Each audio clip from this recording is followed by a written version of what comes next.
Oh, thank you. You're far too kind. Let's go. The second time. Okay, so Zillow has recently, I don't know how far back they did it, but they started putting the little, the chance of the offer range getting accepted. Yep. And this is fascinating. I got to give a shout out to the guy, and I let's give him some attribution. Yeah, I've been watching him on TikTok. He just keeps popping up, and the way he positioned this was dynamite. And so we started this out just talking about this as a conversation we were having before the podcast. I was like, let's just talk about this, right? Yeah. So he started out talking about how a brokerage was violating its fiduciary duty to the seller.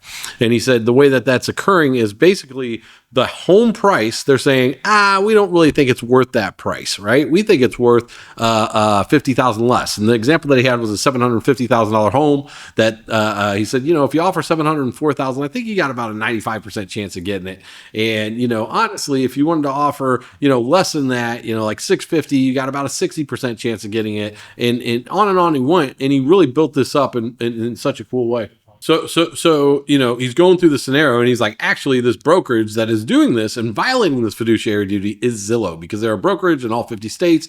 And, I started seeing this on Zillow a while back, and I thought, man, that's pretty sinister. Like if I was selling a home, right, and they said, we think it's worth less money, right, which the idea is it's only worth what someone's willing to pay. Right. So we don't know what it's freaking worth until someone says, yeah, I'm willing to pay that for it. But if Zillow's guiding you to pay less, you're obviously going to be more likely to offer less. And then from a negotiation standpoint, it puts the seller in a deferred position because they get to say, well, Zillow says it's worth that. Zillow's smarter than you. And it's just one more thing that Zillow is doing to adversely impact the real estate community.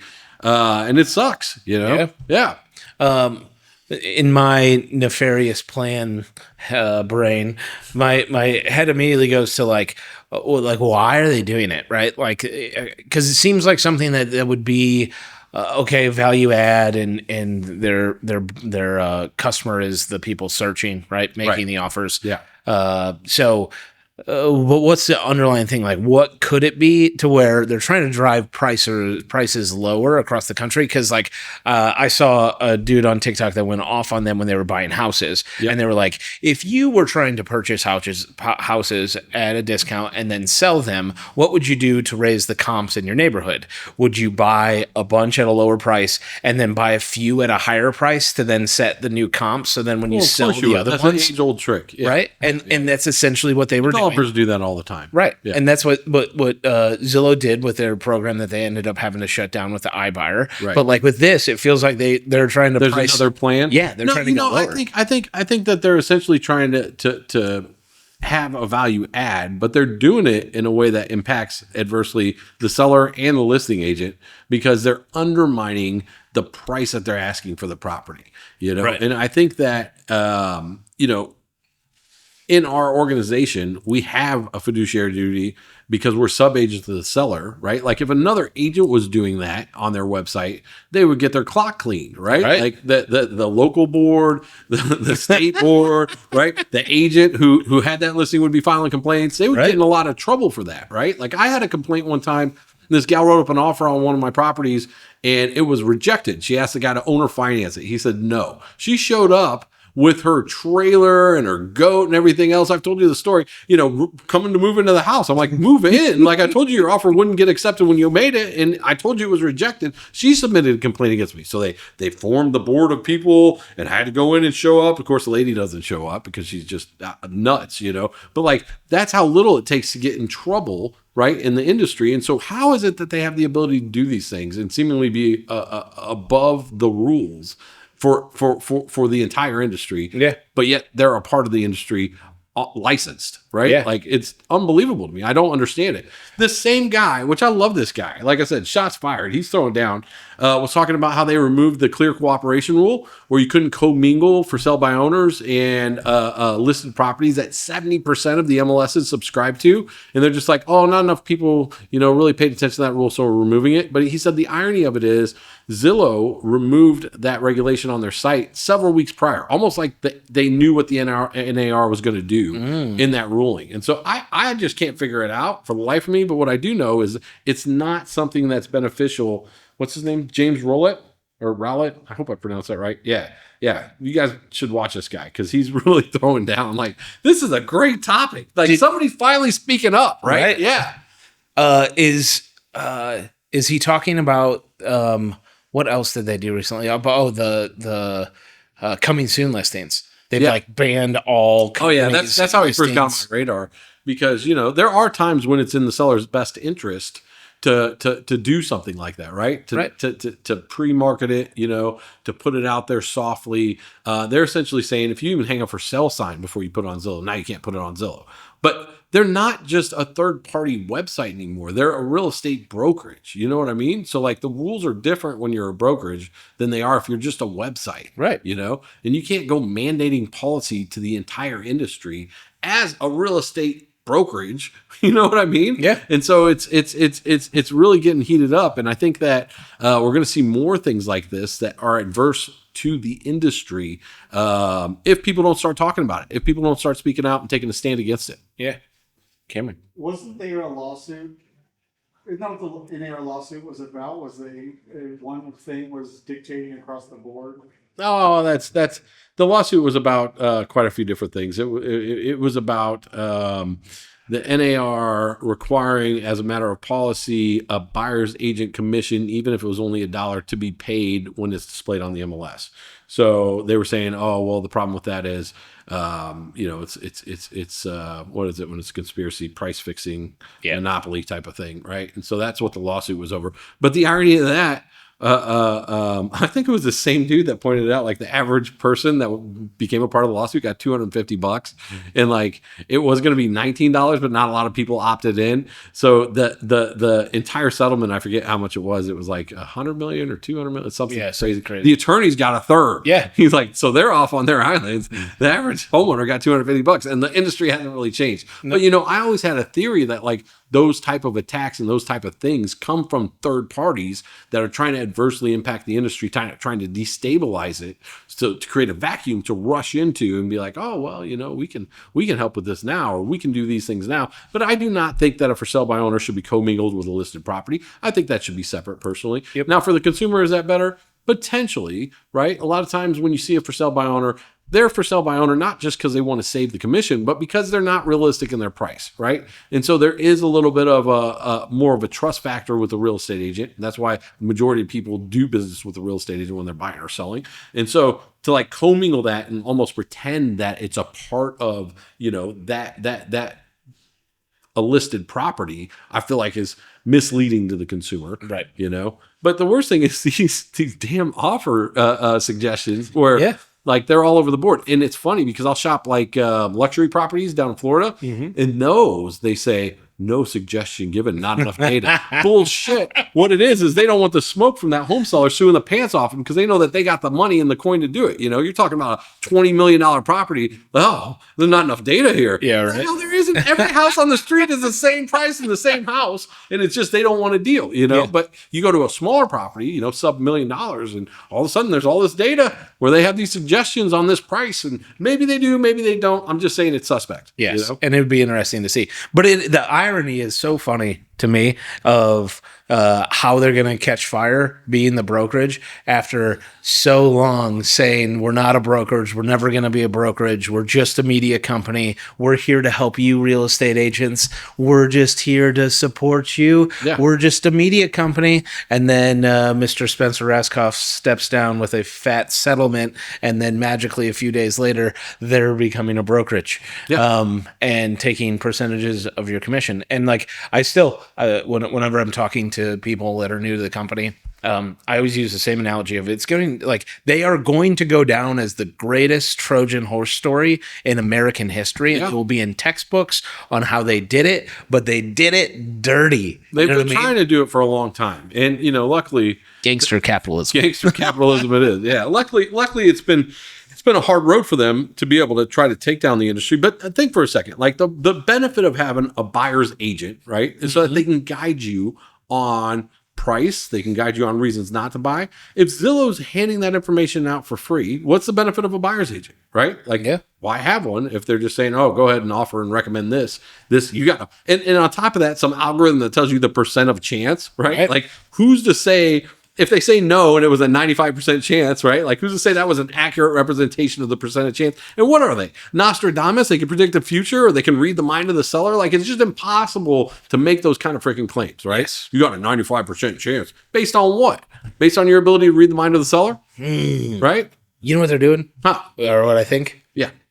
The super app is to replace real estate agents, right? Like they keep talking about super app, but like that brings up a good point of like, if they're telling you what the offer suggestions are, the same way a real estate agent would be able to do that, right? And they're probably just going to bring in more and more AI into the process. Yeah. It's going to be like, hey, just list and buy straight up on our marketplace. Like I could 100% see them doing some crazy ass shit like that. Well, where's the NAR, right? Where are the state associations of realtors that they're associated with that should be governing these things, saying, hey, you can't do that, right? You can't display listings as a member, right, of our association, and then on top of that say, oh, well, we don't think it's actually worth that amount. We think it's worth this amount.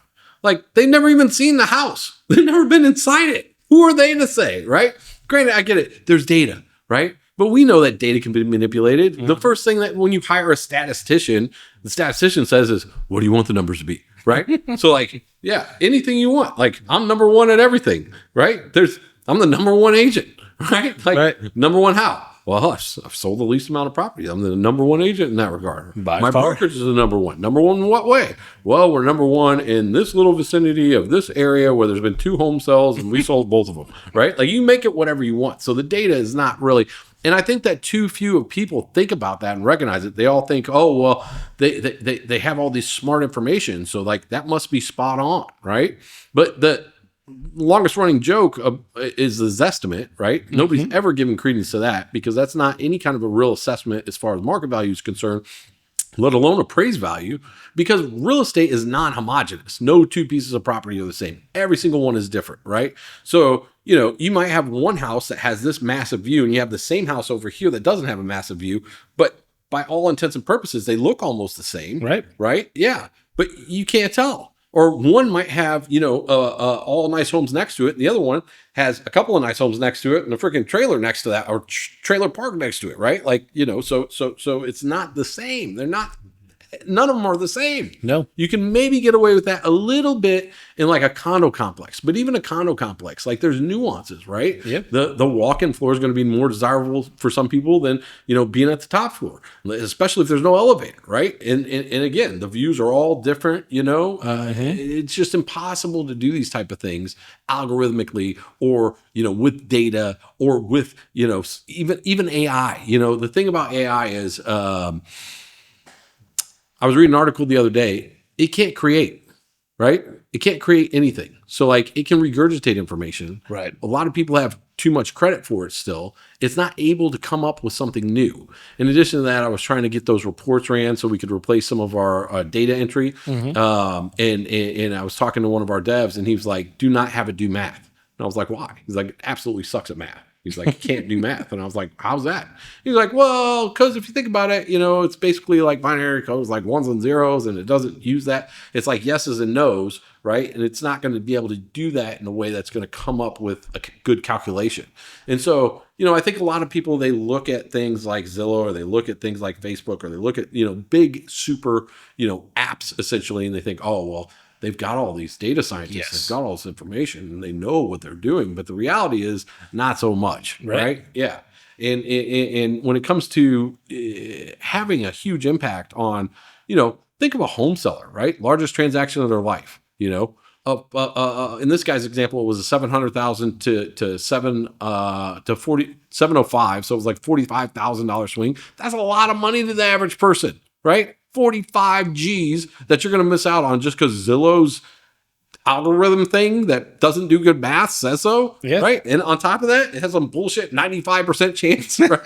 that you can never verify, because if they say no, it was in the 5%, right? Like seriously, it's getting to the point of high concern. And again, I think that at this point, just bringing it to light, talking about it is the first step. And then we've got to get organized. We've got to get, very clear as an industry on, how we're going to treat these things and what's acceptable and what isn't. Yeah, it's almost like if there was a trade association that had the backs of real estate agents, they could, step in. But yeah, and usually they do. And they have traditionally in the past been really a huge positive force Right. for the real estate industry. I do not understand why this is not continuing with a company like Zillow, except for the 8 billion market cap that Zillow has, right? Yes. Yeah. So like, And they recently took a hit financially.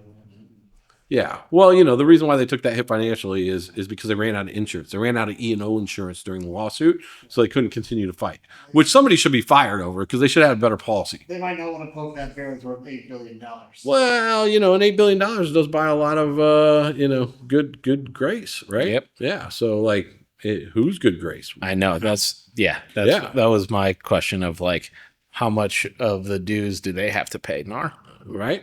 Not nearly enough because they don't have any agents, right? You look at like a Keller Williams or like a Remax or an EXP, like they got tons of agents. They're paying tons of dues, right? Zillow has, my understanding, licenses in all 50 states and just a small handful of actual agents in the organization, right? What do you think the chances of Zillow eventually trying to replace NAR, put themselves as the governing body? Oh, that was another thing this dude said. It was hilarious. This guy, I'm telling you, he's a character. You got to watch this guy. He said they call it the National Association of Zillow.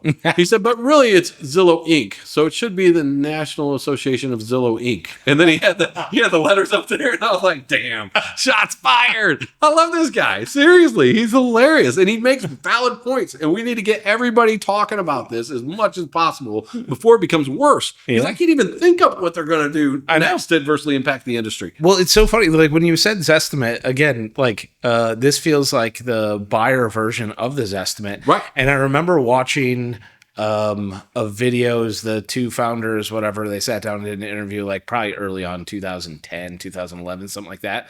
And they were talking about how when they rolled out this estimate that it wasn't really ready, but they knew they needed it as a differentiator to go to Zillow. And they were like, we knew that it was wildly swing, but that's why we put a little asterisk on Zestimate and not made it the actual thing, because we had no way to know for every single house that we were doing that was actually accurate. It will never be possible. Right. But he was like, but just throwing it out there became like the thing for us. Like that is the hinge that swung the door for us. Like that got us on the map. And I was just thinking sure, you can take that whack, but like how many things did that adversely impact just so you can exist? Oh, dude, I lost $1 million deal and it was my house. Because the guy said that the estimate was like $400,000. And I went and I looked and it had my $1 million lake house as a duplex, right? No, it gets better. So here's the thing, because I had a huge inventory of listings, so I decided to not syndicate, right? So I was like, nah, I'm not syndicating. And this was early, right? And I was like, I'm not going to put it on every franchise's website. Well, back then, the only way to get it on Zillow was to syndicate. So Zillow called me as the homeowner. So they had a team of people doing this. And they said, did you know your home is not on Zillow? And I said, I did. And they said, well, here's some stats and you're going to be adversely impacted. I said, I don't care. So that was their resolve to put my home on as a duplex and then make the Zestimate like a quarter of the price or a third of the price. It was like 1.2. How is that? It's not. But there's no who am I going to call? Yeah. Ghostbusters? I mean, there's nobody that I can fucking do anything with, right? Like there was nothing I can do. And when I pointed it out to this guy who backed out of the deal because of that, I had to assume over the earnest deposit was like 25 grand, I pointed all this out to him, but he didn't care. I'm like, dude, it says it's a duplex. It says it's a fourth of the square footage. It doesn't say it's on lakefront. It doesn't. No, that's what Zillow says. I'm not buying it and I'm done. Now, granted, he could have used that as a part of his excuse, but the fact that he had that as ammo is total bullshit. And I know that's the series of events for it to result in that, because it was just some flunky who was pissed off because I wouldn't allow it to be on Zillow as the homeowner. He didn't know I was also the agent at the time. And that was the response, right? So Wild. Yeah. And there's no oversight. Like, who's going to stop them from doing these things if not the real estate industry itself, right? Now, I do think to their credit that the offer suggestion is pretty damn innovative. And I think it's super cool. And I think it could be good for the consumer if there was some accuracy, some transparency, and also some fiduciary duty behind it, right? Like in the world of online real estate, we have IDX, right? Internet Data Exchange. And then we also have VOW. Not many people know about VOW. It stands for Virtual Office Website. And so when we first started displaying listings on the internet as an industry, we wanted to make sure that someone couldn't click a box and accidentally create an agency relationship, right, through the terms of service. So they said, if you want to do that and you want to be able to show these things, you have to have a virtual office website, and that's more red tape for them to get through. They have to have an agency agreement with you. They have to have a special login. And so those still exist. But in my mind, that's what Zillow is kind of running, is a virtual office website with those offers on there without the red tape, which should not be allowed. It should be totally, I mean, there's no again, oversight, which is just astounding to me. It just drives me absolutely bonkers. And like, who do we go complain to? NAR, right? Like they're aware. Nobody cares, you know? Yeah. Yeah. We're going to figure it out though. 100%. Well, again, step one, you know, G.I. Joe. now you know, and knowing is half the battle. Yeah. Like just talking about these things is a huge thing. And then the more we can talk about them, the more we can bring them to light, the more we can voice dissatisfaction, the louder that can get to where we can actually do something about it. Yep. Well, I guess we'll just have to build some more shit into house shit and stand Not up that to the kind man. of stuff. Not that kind of stuff. No. Share this with the real estate agents you know so we can keep talking about this and put an end to it. Bada bing, bada boom.